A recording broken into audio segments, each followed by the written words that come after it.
When I first got the job, I couldn't believe my luck. I was a very solitary person. I loved to read and be alone. When I saw an ad for a park ranger manning a fire tower, I just about jumped out of my skin. Working overnight at a Walmart wasn't exactly the best job in the world. There's some stories I could tell about that as well. But I applied for the job and was ecstatic that I got it. They made me do a week of training before my first shift. Most of it was dry reading and making sure I was qualified in CPR. They showed me the job's ins and outs, and then I followed in my car as we drove to the tower. In the middle of the day, it was awe-inspiring to stare up at the underside of the tower looming above me, suspended high in the air by the metal pylons. Once I started climbing the narrow metal stairs with hints of rust at the edges, I was somewhat less than excited. In fact, I was terrified. I don't like heights very much. It's not like I go all vertigo or anything, it's just I prefer to stay on the ground. Once we reached the top and pushed open the trap door to get onto the deck that surrounded the tower, I was doing a little better. I opened the door that led into the tower's interior. Looking around the room made me forget all about the terrible climb. It was like a small apartment. There was a small refrigerator, sink, counter, cupboards, and a small table. In the center of the room was a table with a map permanently attached to it. Of course, there were windows all around.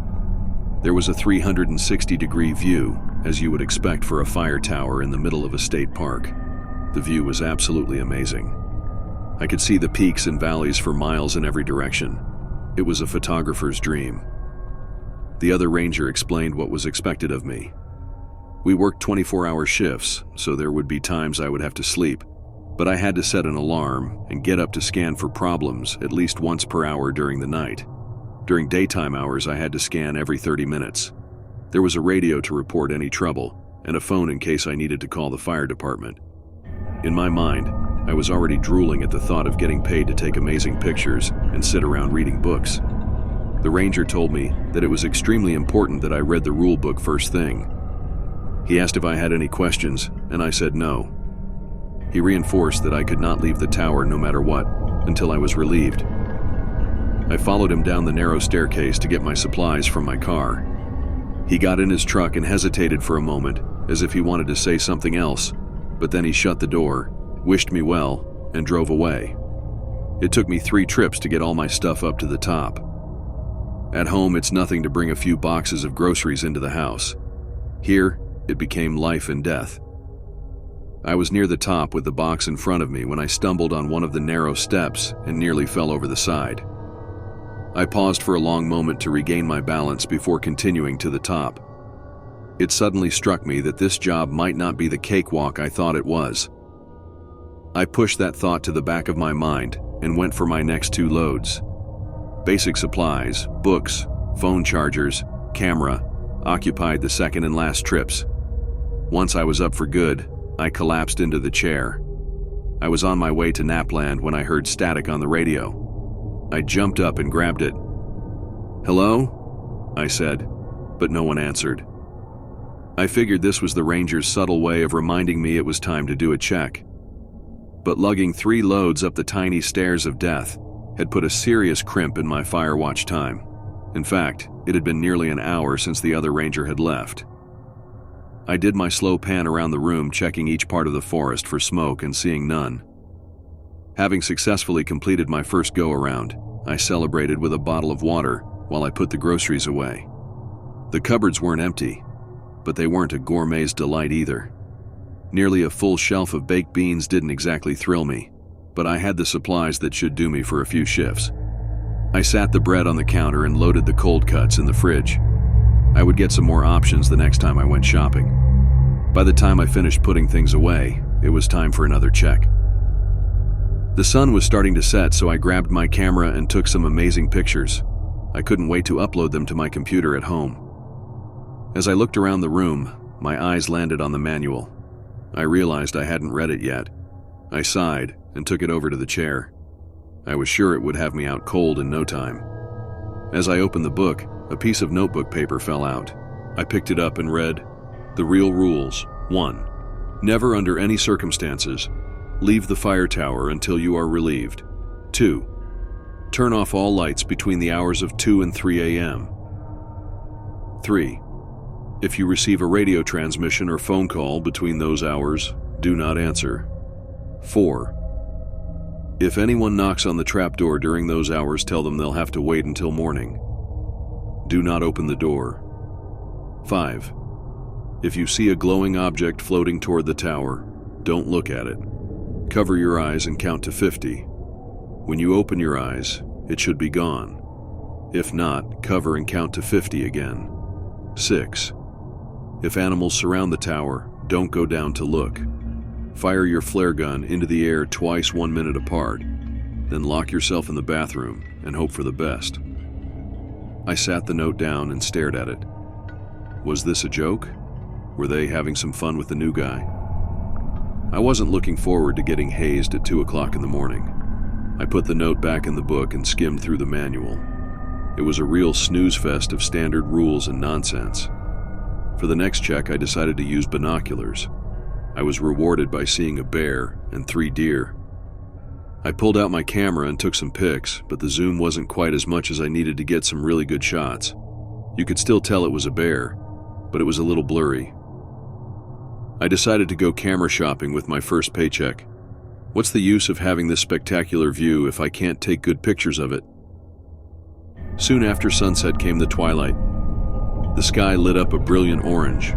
I took some more pictures and did my scan. I was just about to go back inside when I noticed a thin wisp of smoke in the distance.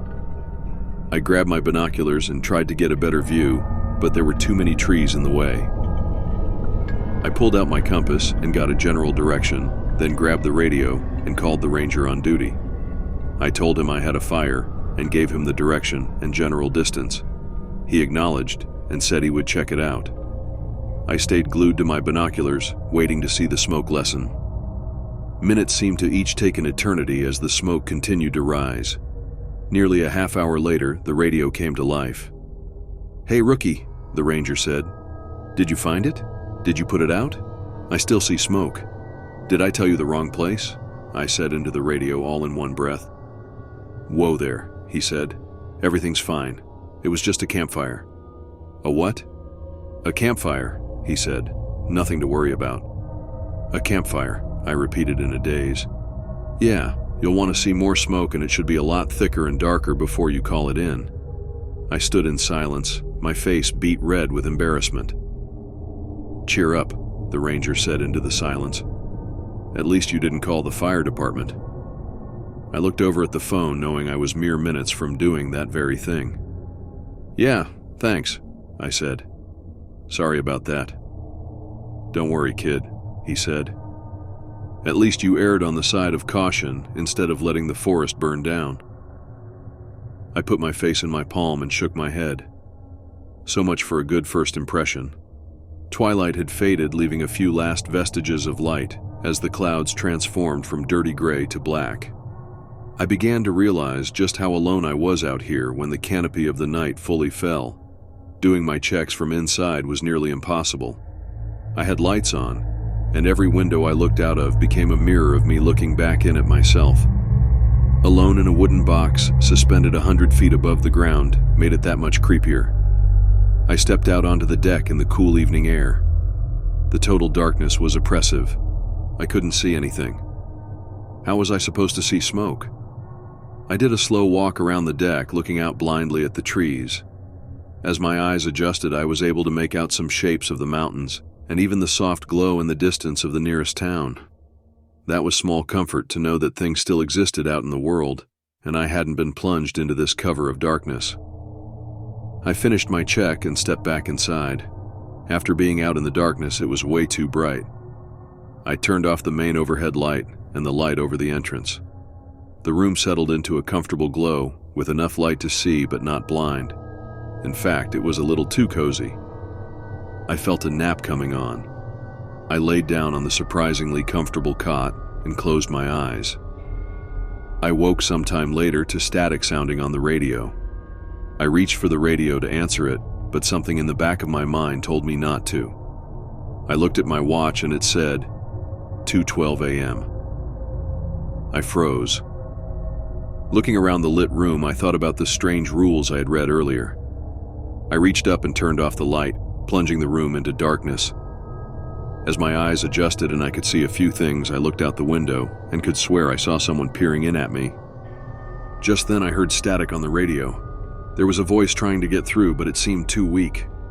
I waited to see if they would call again. A minute later, static sounded again. Beneath it, I heard the voice. It was a little stronger this time. I could just make it out. "Help me," it said in a feeble yet insistent voice. I reached for the radio, but something made me glance at my watch first. It was 2:23 a.m. I faltered and didn't answer. Those creepy rules, I thought. What if they're real? I've already broken one by having the lights on. What happens when you break the rules? I sat in silence, wanting to know the answer, but at the same time, not wanting to know. The radio call came through much more clearly this time. "Help me! Can't anyone hear me? I need help." The voice sounded desperate. I couldn't tell if it was a man or a woman.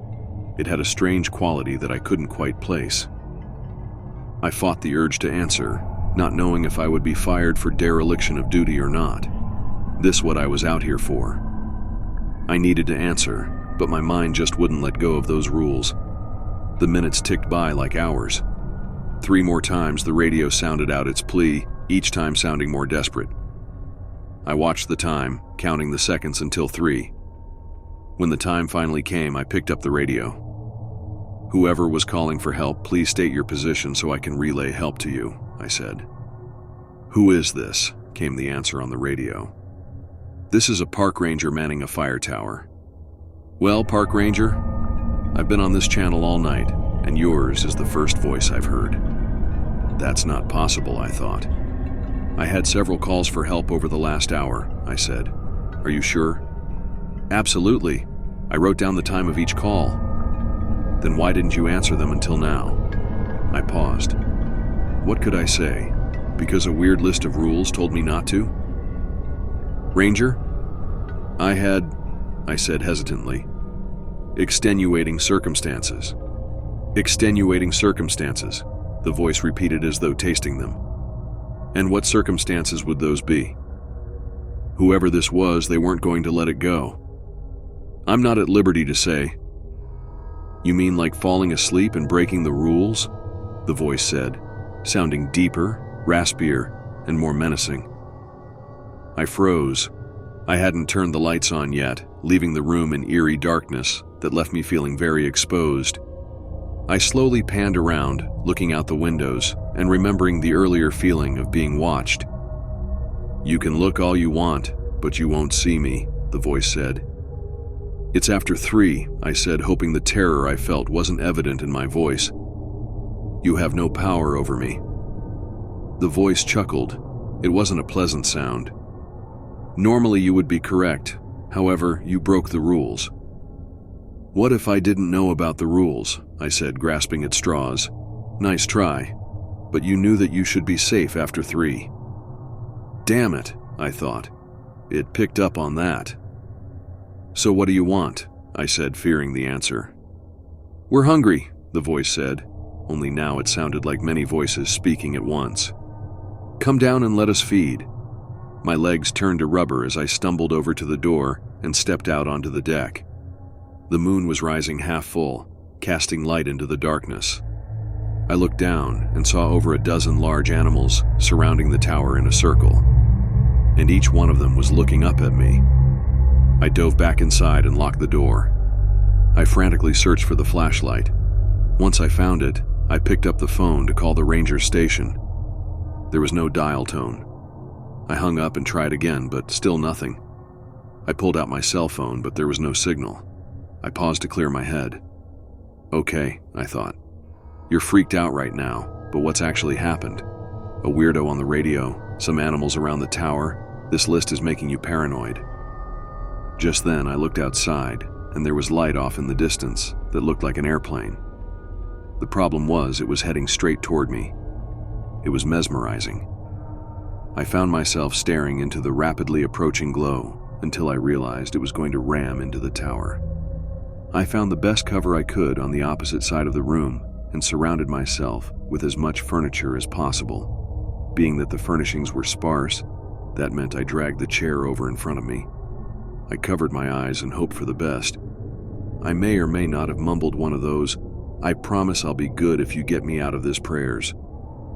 The seconds tumbled into minutes. Nothing happened. I peeked over the edge of the counter and the light was gone. I breathed a sigh of relief and wondered why I hadn't heard any engine sound. I decided it was because I was too busy ducking for cover. Then it hit me. I grabbed the manual and pulled out the list of rules. There it was, rule number 5. If you see a glowing object floating toward the tower, don't look at it. Cover your eyes and count to 50. When you open your eyes, it should be gone. If not, cover and count to 50 again. I read over the rules again and realized how many had come to pass. For a long moment, I thought that maybe it was an elaborate joke. Some of the rangers yanking the rookie's chain. But there was too much I couldn't explain. The radio transmissions, the glowing light, the animals surrounding the tower. Then I realized I had broken that rule too. I hadn't fired the flare gun as instructed. I dug through the cupboard where the emergency supplies were kept and found the gun. I grabbed 2 flares and stepped out onto the deck. As I questioned the intelligence of firing flares that could end up causing a forest fire when I was supposed to be trying to prevent them, I heard a strange sound. I held my breath and cocked my ear for a better listen. It wasn't just one sound, it was many. I glanced over the side of the rail toward the ground and saw the animals all growling and pawing at the ground, working themselves in a frenzy. I backed away and loaded the first flare, then pointed up and fired. It rose majestically, glowing blood red until gravity slowed its ascent and pulled it back to Earth. I watched closely to make sure not only that it went out, but where it landed, just in case. I waited a minute and fired the second flare, watching where it landed as well. I stepped back inside and hid in the bathroom as instructed. I knew in my heart that I was safe from the animals as long as I didn't go down the steps. The radio sounded off, scaring me nearly half to death. "Fire tower number 5, the voice said. "Have seen your flares. I'm on my way. Are you physically injured?" "No, not at the moment," I said. "I'll explain when you get here." "Roger that, en route." I tried to calm my nerves by thinking about what job I would apply for next and how unfortunate it was that this one didn't work out. I thought about what I was going to tell the ranger when he got here. I couldn't tell him the truth. But what else could I say? There were some animals at the bottom of the tower that scared me. I honestly considered calling him back and telling him not to come when I felt heavy footsteps on the bottom stairs of the fire tower. I must have been daydreaming and let time slip by. I stepped out of the bathroom and went to the trap door. "Are you here already?" I said into the radio as I reached down to unlatch the trap door. That was fast. "What are you talking about?" came the clear answer over the radio. "I'm not there yet." I paused as I felt the footsteps come closer to the top. "Where are you?" I said quietly. "I can barely see the tower. I'm probably a mile away."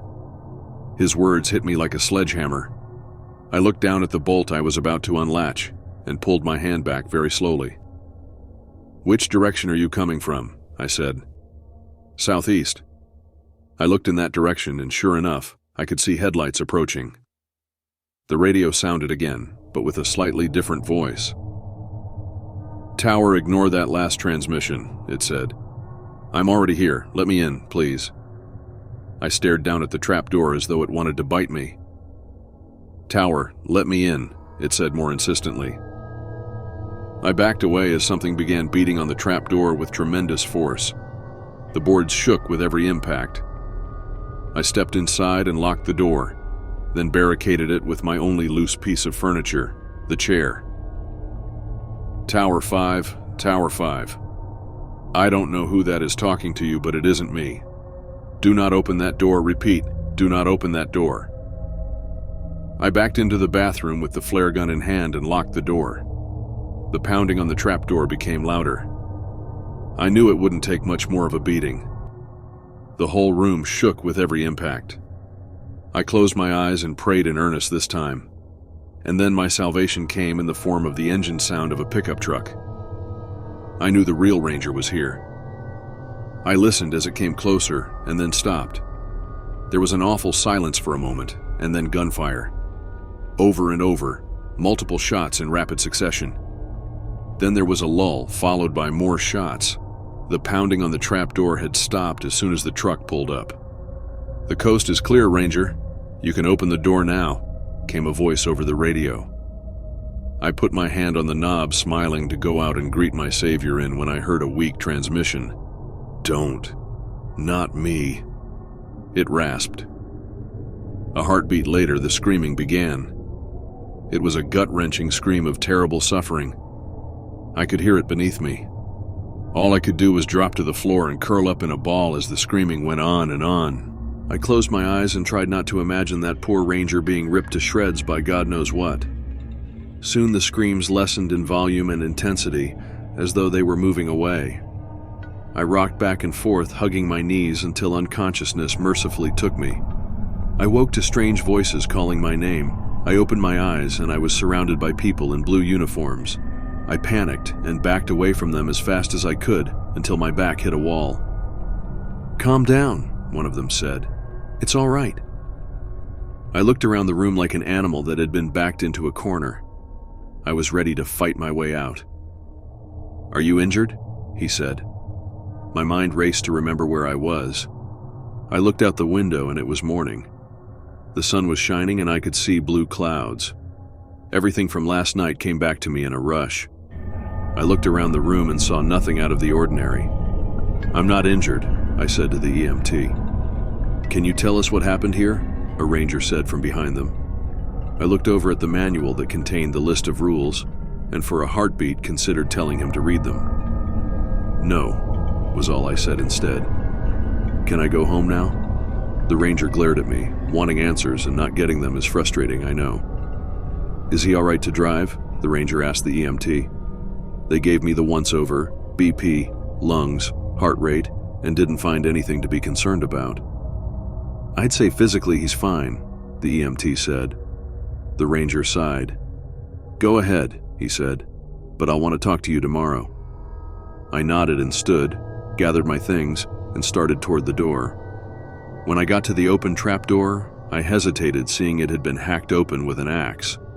I took a tentative first step, then another. Surviving a night as I had only to fall down several flights of stairs would be quite ironic. As I made my way down, white-knuckling the railing the whole way down, I saw people busy at the bottom. They were picking up shell casings with gloves and putting them into plastic bags. I could see spots of blood here and there, but no bodies, either human or animal. I saw the trail of blood as it disappeared into the woods. I stood on the bottom step for a long time, wondering if I was allowed to step onto the ground. I took the step and bolted for my car. I started it up and drove out of there as fast as I could. Just as I turned onto the gravel road, a deer walked out in front of me. I slammed on the brakes and slid to a stop mere inches from hitting it. It didn't move, just stood there staring at me. As I looked more closely, I could see blood on its nose and mouth.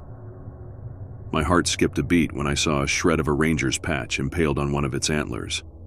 Its eyes bored into mine as I slammed into reverse, then drive, swerved around the deer, and broke every speed limit getting home. I called my boss and quit as soon as I got there. Then I packed and started looking for a job in the city. Maybe I can find a nice quiet warehouse to guard, but if it has a set of strange rules, I'm walking out, no questions asked.